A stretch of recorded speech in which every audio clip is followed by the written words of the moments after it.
കണ്ണൂർ സർവകലാശാല യൂണിയന്റെ 2024-25 വർഷത്തേക്കുള്ള ഭാരവാഹികളുടെ തിരഞ്ഞെടുപ്പിൽ സംഘർഷം. തിരഞ്ഞെടുപ്പ് പ്രക്രിയ തുടങ്ങുന്ന സമയത്ത് MSF, KSU പ്രവർത്തകരും SFI പ്രവർത്തകരും തമ്മിൽ വാക്കേറ്റമുണ്ടാവുകയും ഇത് സംഘർഷമായി മാറുകയും ചെയ്തു. പ്രവർത്തകർ പിന്തിരിഞ്ഞു പോകാതെ വന്നതോടെ പോലീസ് ലാത്തി വീശി. പോലീസും SFI പ്രവർത്തകരും തമ്മിൽ വാക്കുതർക്കവും ഉണ്ടായി. ആവശ്യമെങ്കിൽ VCയോട് പോലീസ് സഹായം തേടാൻ ഹൈക്കോടതി ഉത്തരവുണ്ടായിരുന്നു. ഇത്തരത്തിൽ സുരക്ഷയ്ക്കെത്തിയ പോലീസ് സംഘർഷം ഒഴിവാക്കാൻ ശ്രമിച്ചെങ്കിലും പ്രവർത്തകർ ഒഴിഞ്ഞുമാറാൻ തയ്യാറായില്ല. തുടർന്ന് പോലീസ് ലാത്തി വീശുകയായിരുന്നു. പ്രശ്നമുണ്ടായാൽ SFIക്കാരെ തല്ലുകയാണ് പോലീസ് ചെയ്യുന്നതെന്നും അങ്ങനെയാണോ ചെയ്യേണ്ടതെന്നും പോലീസ് സ്ഥിതി വഷളാക്കുകയാണെന്നും SFI പ്രവർത്തകർ ആരോപിച്ചു. ഒരു കേവല വിദ്യാർത്ഥിയല്ല, അവർ സ്ഥാനാർത്ഥിയാണ്. എന്തൊക്കെ നടപടിക്രമങ്ങളുണ്ട് അറിയില്ലേ? അങ്ങനെയല്ല, അങ്ങനെയൊന്നുമല്ല. അത് പോലീസ് MSF പറഞ്ഞതിന് ശേഷം പിടിച്ചു വെക്കാണ്. അപ്പൊ ഇപ്പൊ നാളെ ഞങ്ങൾക്കെതിരെ പറയുന്നു ഇവര് പിടിച്ചു വെക്കോ? ഇപ്പൊ നേരത്തെ തൊട്ട് ഈ പറഞ്ഞ ടൗൺ SI ഇതേ സമാനമായ ക്രമത്തിലാണ് സംസാരിക്കുന്നത്. അപ്പൊ SFI ഭാരവാഹികളെ നീ പോടാ, നീ ആരടാ, നീ എന്താ ചെയ്യാ? നിങ്ങൾ പ്രൊവോക്ക് ചെയ്യാണ്, വിദ്യാർത്ഥികളെ പ്രൊവോക്ക് ചെയ്യാണ്. ആ പ്രൊവോക്ക് ചെയ്യുമ്പോൾ സ്വാഭാവികമായിട്ട് അങ്ങോട്ടും ഇങ്ങോട്ടും പ്രശ്നം ഉണ്ടാവുകയാണ്. ഈ പ്രശ്നത്തിന്റെ മുകളിൽ അത് ഉപയോഗിക്കുകയാണ്. അത് ആരാ ഉപയോഗിക്കുന്നത്? അത് MSFന് വേണ്ടിയിട്ടാണ് ഇത് ചെയ്യുന്നത്. അകാരണമായി SFI സ്ഥാനാർത്ഥിയെ പിടിച്ചു വെച്ചാണ്. അതെ, എന്താ സംശയം? അങ്ങനെ ഒരു വനിതാ പോലീസുകാർ രാവിലെ തൊട്ടുണ്ടെന്ന് ഞാൻ നിങ്ങളോട് ചോദിച്ചോട്ടെ. നിങ്ങൾ രാവിലെ എന്നോട് ഒരു ചോദ്യം ചോദിച്ചില്ലേ? എവിടെ പിന്നെ കൊണ്ടുപോയ സ്ഥാനാർത്ഥിയെ സംബന്ധിച്ചുള്ള ഒരു പ്രശ്നം എന്താ? തട്ടിക്കൊണ്ടുപോയ UC എന്ന് പറഞ്ഞല്ലോ. ആ കുട്ടിയുടെ പേരെന്താ? ആ കോളേജ് എന്താ? അവർ വോട്ട് ചെയ്ത എന്താ ഒരു ബന്ധപ്പെട്ട അതിന്റെ പ്രോഗ്രഷൻ എന്താ? അങ്ങനെ ഒരു സംഭവം ഇല്ല. ആദ്യം പെൺകുട്ടിയുടെ പേര് പറഞ്ഞു, പിന്നെ ആൺകുട്ടിയായി. ഇപ്പൊ അതിനെ കുറിച്ച് അഡ്രസ് ഇല്ല. സമാനമായിരിക്കും ഇതും. പക്ഷെ ആ പെൺകുട്ടിയെ മോചിപ്പിച്ചു കൊണ്ടുപോയെന്നാണ് പോലീസ് പറയുന്നത്. ഏത് പെൺകുട്ടിയെ മോചിപ്പിച്ചുകൊണ്ടുപോയി? അവിടെ പിടിച്ചു വെച്ചിരുന്ന പെൺകുട്ടി. ആ പെൺകുട്ടിയുമായി ബന്ധപ്പെട്ട് നിങ്ങൾ തെളിവുണ്ടോ? ആ കുട്ടി വേറെ എവിടെ രക്ഷപ്പെടാനൊന്നും പോകുന്നില്ല. ആ കുട്ടി പറഞ്ഞതുപോലെ സ്ഥാനാർത്ഥിയാ. എന്തൊക്കെ നടപടിക്രമങ്ങളുണ്ട്? ഞാൻ ചോദിക്കുന്നത്, ഇതിനൊരു ജനാധിപത്യ മര്യാദ ഉണ്ടല്ലോ.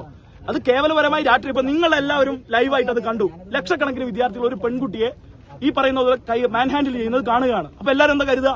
ആ കുട്ടി ഒരു കുറ്റക്കാരിയാണ്, കൊടും കുറ്റവാളിയാണ്. അത് 5-6 പോലീസുകാർ. ഈ പ്രതീതി എന്തിനുണ്ടാക്കുന്നത്? ആ കുട്ടിയുടെ അതെ, പോലീസാണ് അത് ഉണ്ടാക്കിയത്. അതും ആരുടെ ആവശ്യപ്രകാരം? MSF അക്യൂസ് ചെയ്യുന്നു. അതുകൊണ്ട് നമ്മൾ അറസ്റ്റ് ചെയ്യണം.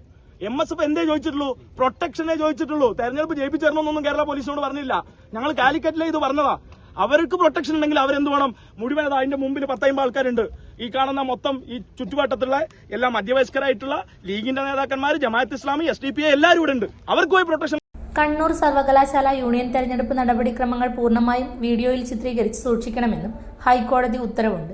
വൈസ് ചെയർപേഴ്സൺ സ്ഥാനത്തേക്ക് MSF സ്ഥാനാർത്ഥിയായി മത്സരിക്കുന്ന നാജിയ റൌഫ് നൽകിയ പരാതിയിലാണ് വരണാധികാരിയായ സ്റ്റുഡന്റ് സർവീസസ് ഡയറക്ടർക്ക് കോടതി നിർദ്ദേശം നൽകിയത്. MSF സ്ഥാനാർത്ഥികൾ നാമനിർദ്ദേശ പത്രിക സമർപ്പിക്കുന്ന സമയത്ത് SFIയുടെ ഭാഗത്തുനിന്നും ഭീഷണി ഉണ്ടാവുകയും തടയുകയും ചെയ്ത പശ്ചാത്തലത്തിലാണ് കോടതിയെ സമീപിച്ചതെന്ന് ഹർജിയിൽ പറയുന്നു.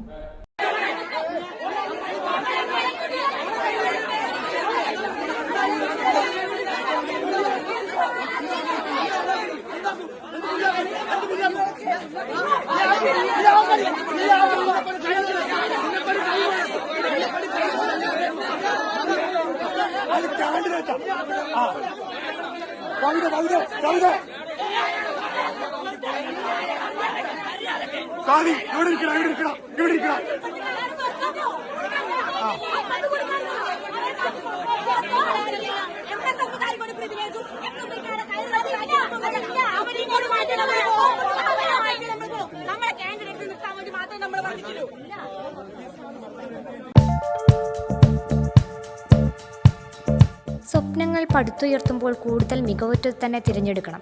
ഓരോ സ്വപ്നവും പുതിയ തുടക്കമാണ്. നിങ്ങളുടെ നിർമ്മിതി ഏതുമാകട്ടെ, കൂടുതൽ സുരക്ഷയിലും ഭംഗിയിലും നിലനിർത്താൻ ഉന്നത നിലവാരത്തിലുള്ള തട്ടാപ്പറമ്പിൽ ഹോളോബ്രിക്സ് ആൻഡ് ഇന്റർലോക്ക് സന്ദർശിക്കൂ.